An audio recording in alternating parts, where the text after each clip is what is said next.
Chapter 3. Beware of the one-party state.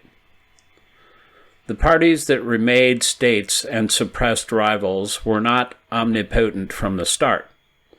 They exploited a historic moment to make political life impossible for their opponents. So, support the multi-party system and defend the rules of democratic elections. Vote in local and state elections while you can. Consider running for office. Thomas Jefferson probably never said that, quote, eternal vigilance is the price of liberty, end quote, but other Americans of his era certainly did.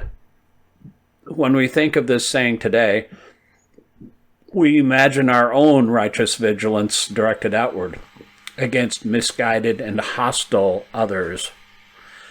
We see ourselves as a city on a hill, a stronghold of democracy, looking out for threats that come from abroad.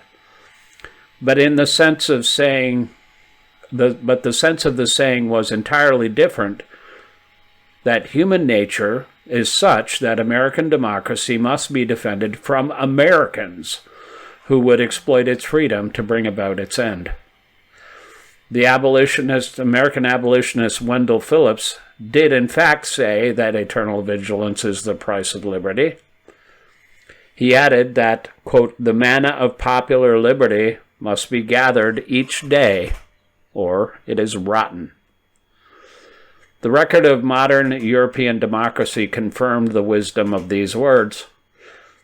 The 20th century saw earnest attempts to extend the franchise and establish durable democracies.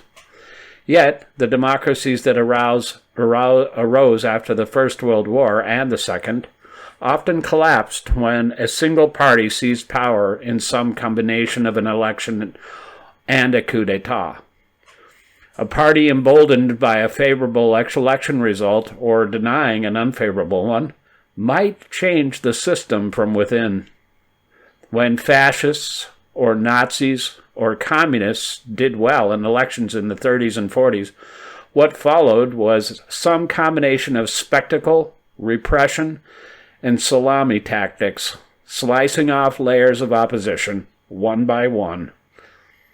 Most people were distracted, some were imprisoned, and others were outmatched. The hero of a David Lodge novel says that you don't know when you make love for the last time that you are making love for the last time. Voting is like that.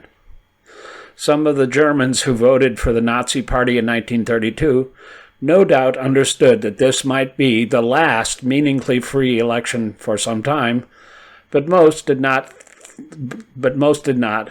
Some of the Czechs and Slovaks who voted for the Czechoslovak Communist Party in 1946 probably realized that they were voting for the end of democracy, but most assumed they would have another chance. No doubt, the Russians who voted in 1990 did not think that this would be the last free and fair election in their country's history, which thus far it has been. Any election can be the last, or at least the last in the lifetime of the person casting the vote.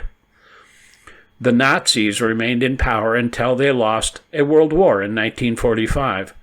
Czechoslovak communists until their system collapsed in 1989.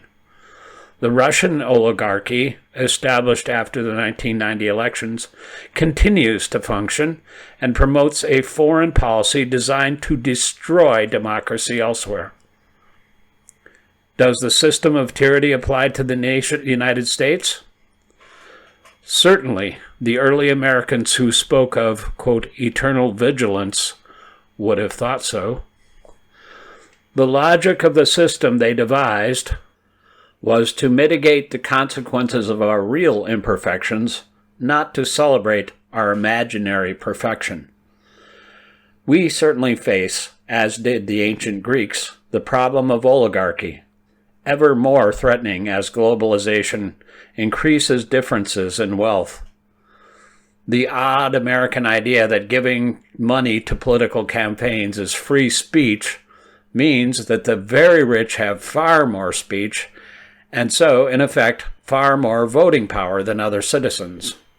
We believe that we have checks and balances, but have rarely faced a situation like the present, when the less popular of the two parties suppresses voting, claims fraud when it loses elections, and controls the majority of state houses. The party that exercises such control proposes few policies that are popular with the society at large, and several that are unpopular, and thus must either fear democracy or weaken it. Another early American proverb held that, quote, when annual elections end, tyranny begins, end quote.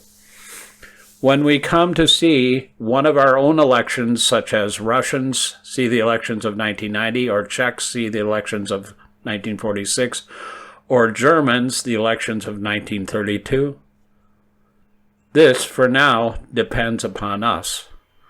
Much needs to be done to fix the gerrymandered system so that each citizen has one equal vote, and so that each vote can be simply counted by a fellow citizen.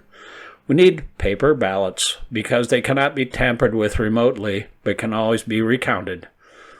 This sort of work can be done at the local and state levels. Any future elections will be a test of American traditions.